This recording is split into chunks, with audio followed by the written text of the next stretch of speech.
Alright, I just wanted to shoot a video to show you my setup.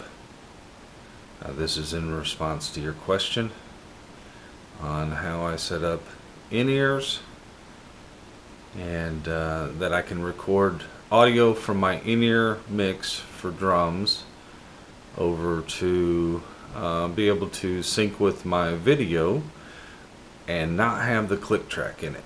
So I'll show you right here what I've got set up. It works well for me, and something similar would work for you. Okay, so what I've got here, initially you can see that I have my phone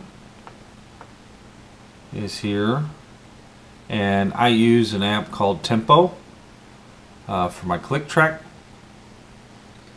and it works really well. You can set lists and do a lot of things. Very cool app, and I believe you can get it on iOS and Android, but it's called Tempo. Great app for click track. And then here's my iPad. I've got this set up, and I'm running Aria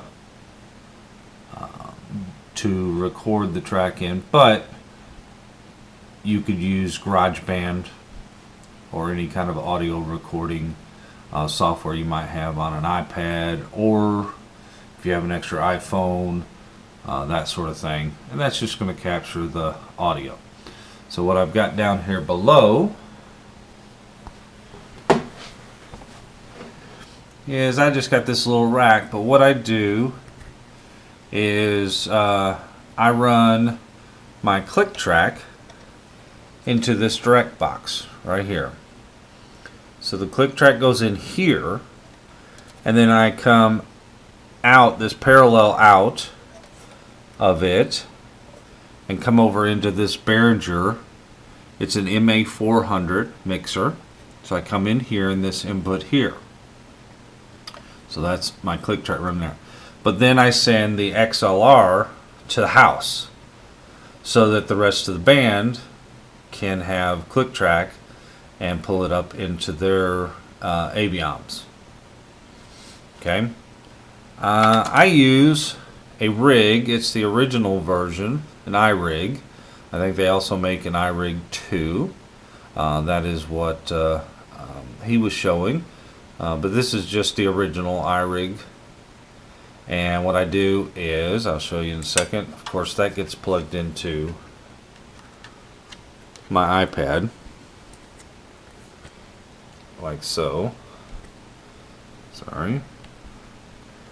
That gets plugged into the iPad, but where it's coming from is I have a split, a stereo, quarter-inch stereo split. Okay. This plugs into the Avioms or whatever in-ear monitor mix. So that plugs in the back of that. So I'll just plug it right here for now. Just pretend. Okay. One side of that goes to the iRig. So one side goes to that. The other side of that comes down and goes into the back of my headphone amp, which is the Behringer MA400. So now I've got a mix coming from my Avioms in here. I've got the click track coming in here. So what I can do with this is I can turn up how much I want to hear of the click here, and then my overall mix from my Avions, and balance my click track with my overall mix from my Avions. And then I plug my in-ears into this. So what this does, and so in my Avion mix, I leave the click track out of my mix. So what's being sent to my recording is all of the music that's in my Avioms minus the click track. But the click track is still being sent to everyone else so they can hear the same thing I'm hearing. And that works perfect. I use it all the time. Works great. And I just set this little rig up just so I kind of carry this around and use it in different places. So I've got this little kind of table that clamps to this stand, and so I've got, you can see around back, I've just got a mount that holds my iPad, a mount that holds my phone, and so it's kind of a little portable system. But this is my setup for recording, and you could use variations of that. The key to it is the fact that you have to get a good blend in your in-ear mix.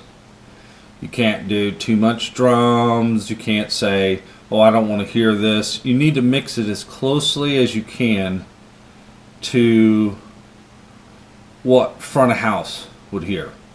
And that's the best way. To me, I've found playing with in-ears anyway is I don't need a lot of me. I can feel what I'm doing. I need a good blend because I want to feel like I'm playing live. You know, I want to feel that live playing. So I want to hear all the instruments. I want to hear all the vocals.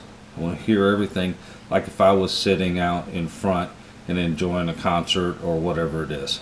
But anyway, hope this helps.